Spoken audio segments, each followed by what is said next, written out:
مسلم league نون جس راستے سے اقتدار میں آئی ہے وہ ملک کے مفاد میں نہیں۔ نواز شریف کے پاس شکایت کی گنجائش نہیں، بہت گھاٹے کا سودا کیا ہے۔ شاہد خاقان عباسی کے بیان نے سب کو حیران کر دیا۔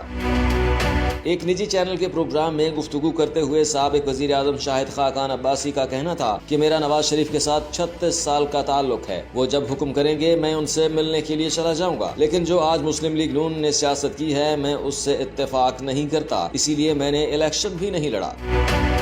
شاہد خاقان عباسی نے کہا کہ پتہ نہیں نواز شریف کس راستے پر چلنا چاہ رہے ہیں یا کیا سیاست کرنا چاہ رہے ہیں، لیکن فی الحال جس راستے سے مسلم لیگ نون اقتدار میں آئی ہے میں نہیں سمجھتا کہ وہ ملک کے مفاد میں ہے یا مسلم لیگ نون کے مفاد میں ہے۔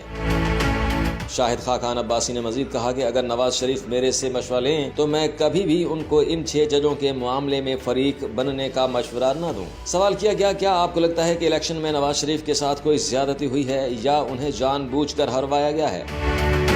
شاہد خاقان عباسی نے جواب دیا کہ کیسی زیادتی ہوئی ہے، ان کی جماعت مسلم لیگ نون اقتدار میں ہے، مرکز میں بھی اور صوبے میں بھی، خواتین کی نشستیں بھی ان کی مرضی کے مطابق تقسیم ہو گئی ہیں۔ جب ایسی صورتحال ہو تو شکایت کی گنجائش نہیں رہتی، جب آپ الیکشن جیت گئے، اقتدار میں آ گئے، پھر شکایت کیسی؟